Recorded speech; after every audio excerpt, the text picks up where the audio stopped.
This is a movie review for the 1962 movie Birdman of Alcatraz. This is an American biographical drama film.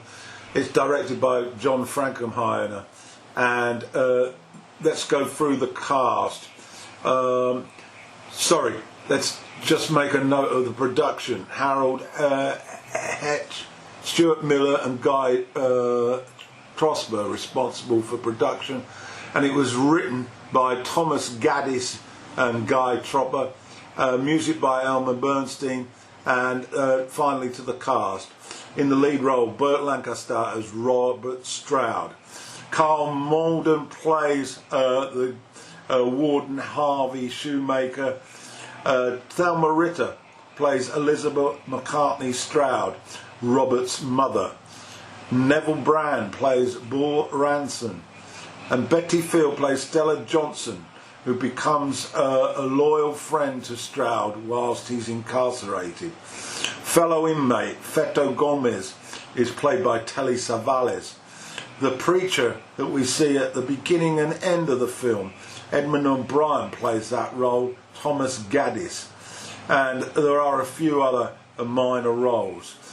Let's have a quick look at this movie with regard to the awards system. And it gained a number at the Oscars.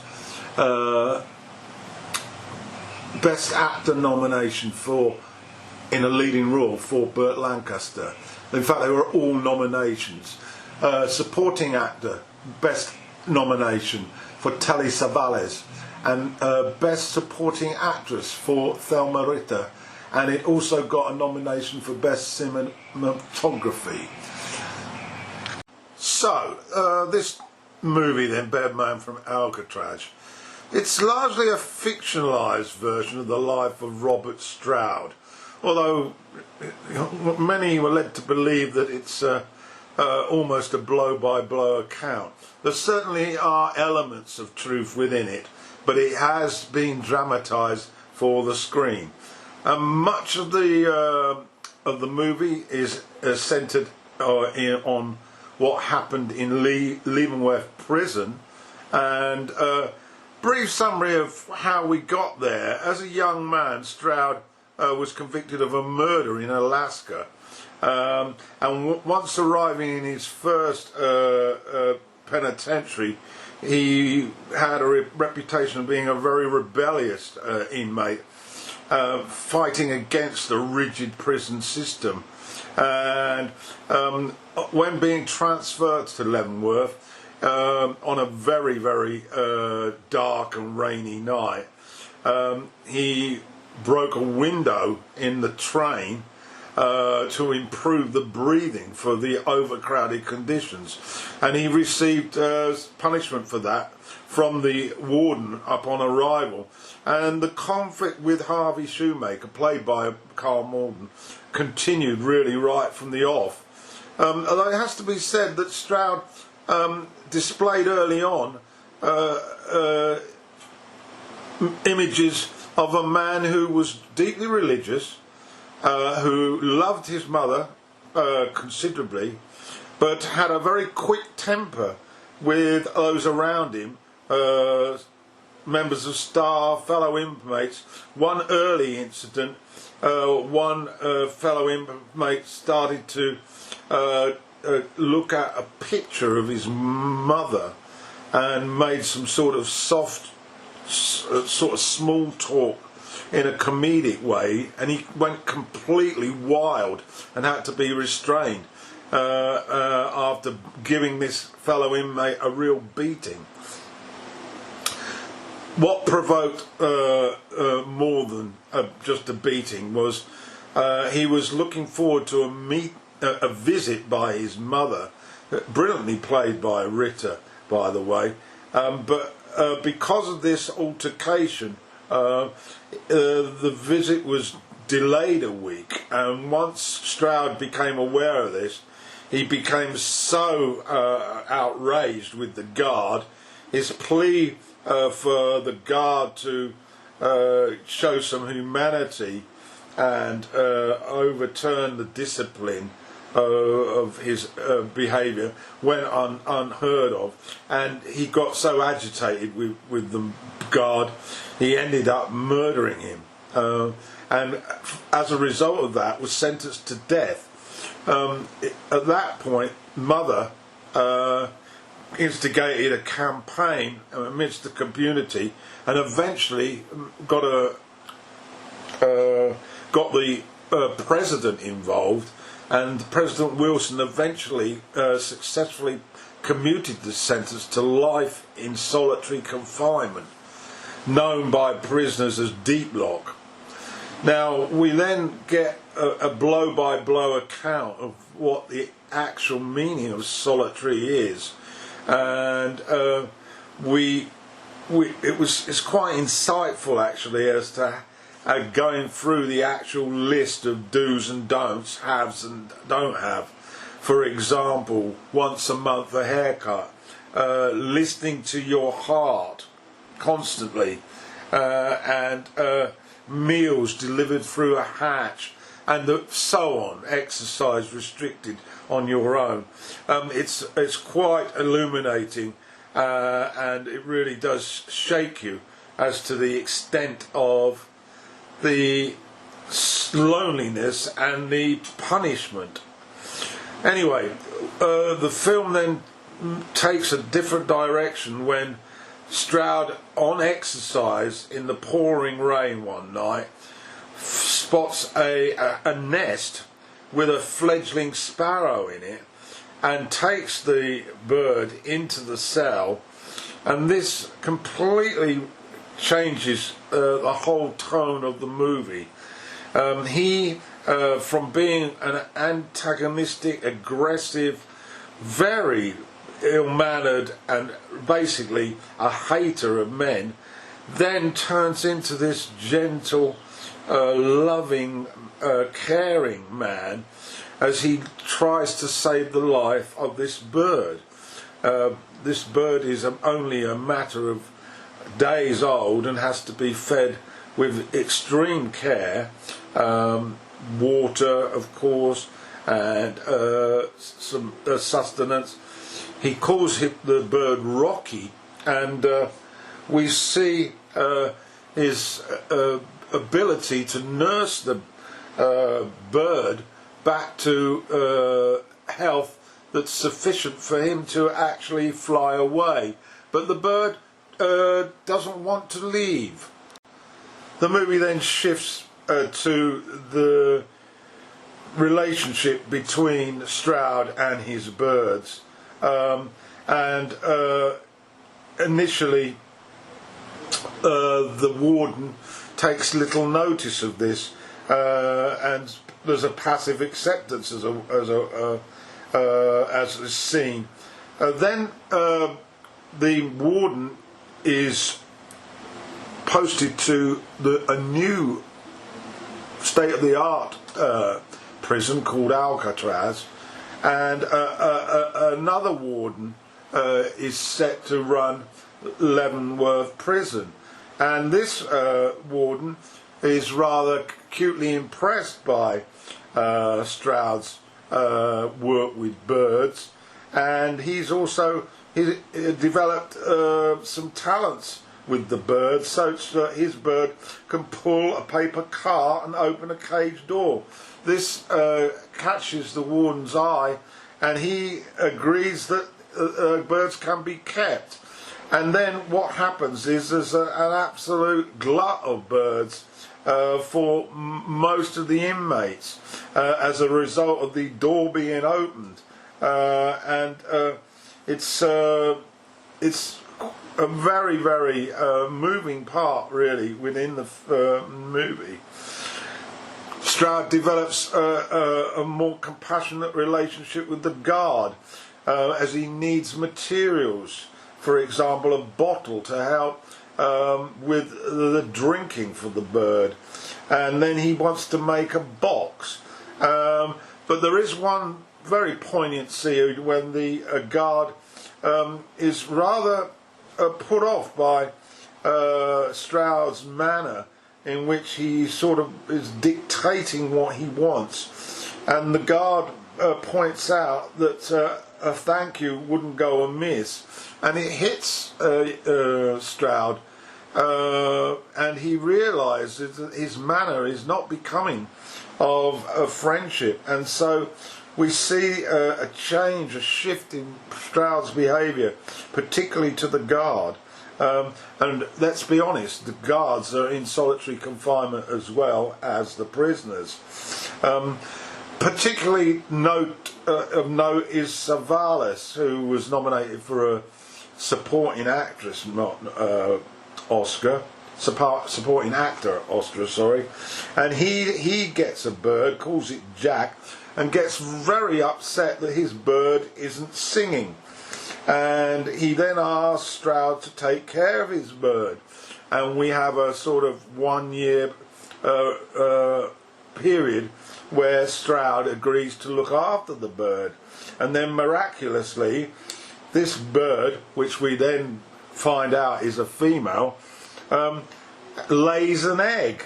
And there's a tremendous scene when Savalas starts to get really euphoric about this egg and possessive, and tries to insist that Stroud recognise that he's only sort of looking after the bird for Savalas.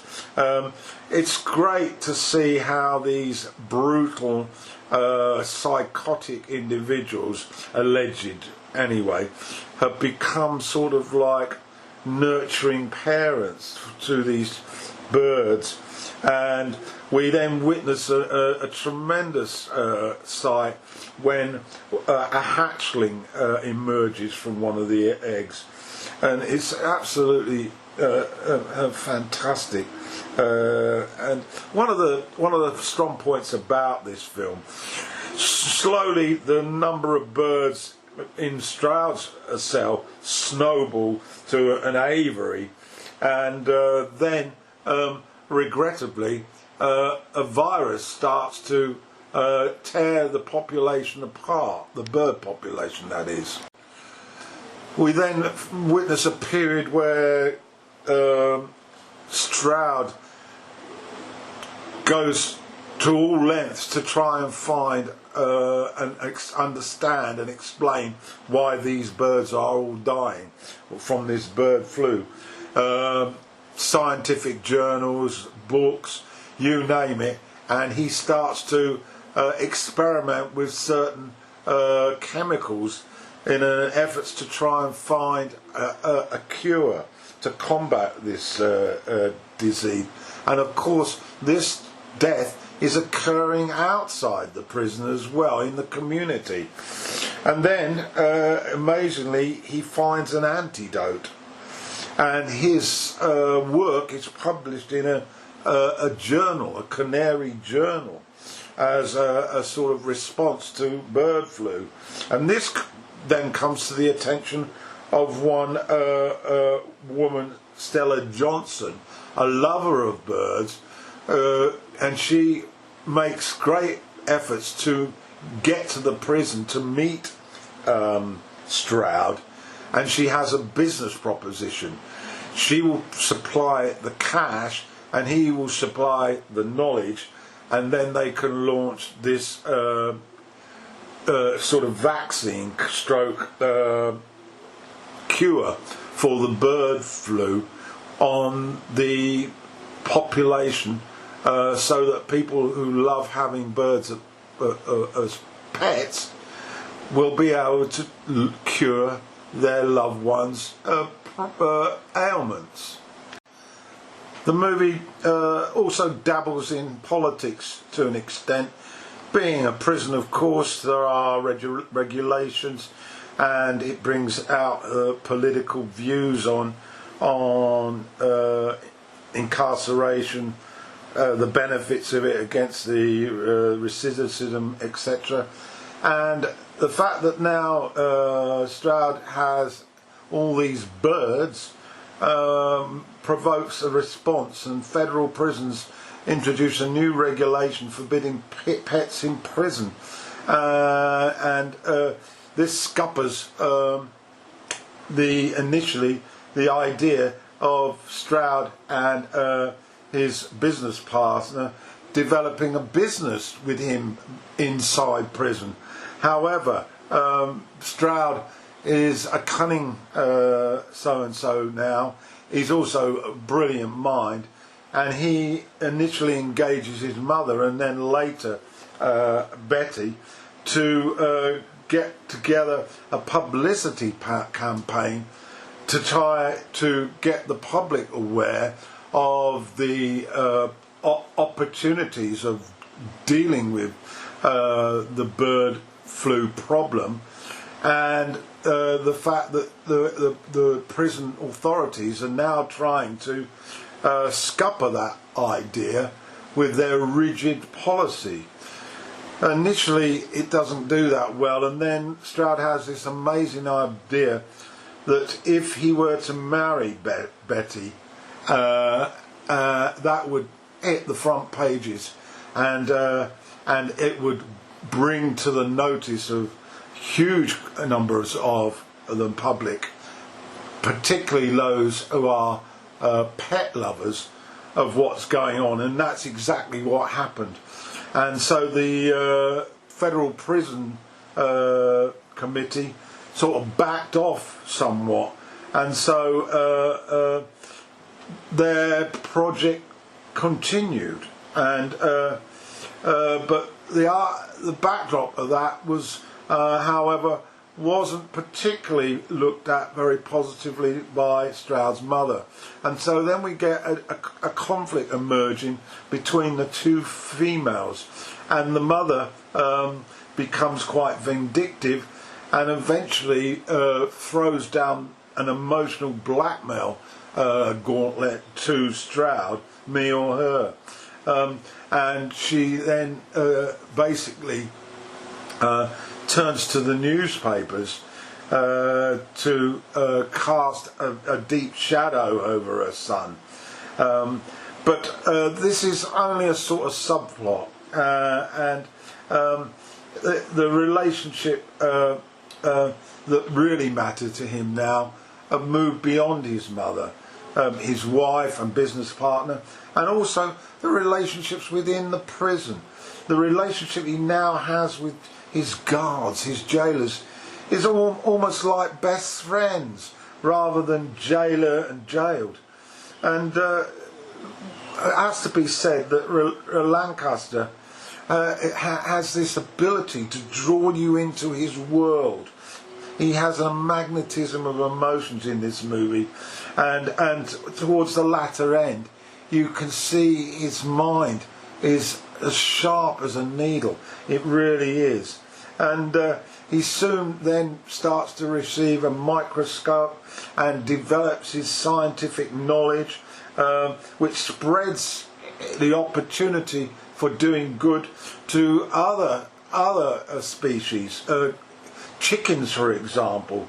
And he then comes to the attention of the experts and scientists in the medical field of disease control, and they get ready to discuss the possibility of him perhaps being given funding to look more at diseases that are affecting humanity rather than animals. However, the right wing have their way, and the fact that he is still a felon and he is still a lifer in solitary basically quells that radical departure. And we then have the situation where his life with birds is cut short drastically and dramatically. He is moved to Alcatraz prison, no pets there at all, and rather than his outrage coming out, he now decides, instead of manuscripts on diseases of birds and animals, he decides to write a fairly lengthy thesis on the impact of the penal system and incarceration, which is hardly flattering. And so he therefore becomes back into conflict with the governor, Malden, who he first came across many years before. This last stretch of the movie, to an extent, I lost a little bit of faith in it. It develops into a rather routine prison movie, and there is a riot that happens towards the end, where Stroud is influential in calming the response to the riot by the authorities by managing to jettison 2 weapons from an open window, thus averting a massacre of the inmates by law and order. And then we reach the final credits, where eventually Stroud is transferred out of top security Alcatraz, and it's there he meets the priest who was responsible for the novel, which the screenplay was based on. So we come to the end of the movie. As I say, the last quarter I found disappointing, but up to that it was an intriguing watch, a fascinating insight into how young men can arrive broken in state prisons and are systematically torn to shreds by an uncaring system, but that the opportunity comes by with a young animal, and the whole feeling of the movie shifts as the inmate shifts his perception of life. And I think that's the message. It's a message of hope, really, that if the system of incarceration could actually liberalise itself a little, it may well do a power of good. So anyway, that's my look on the movie Birdman of Alcatraz, starring Burt Lancaster in the lead role.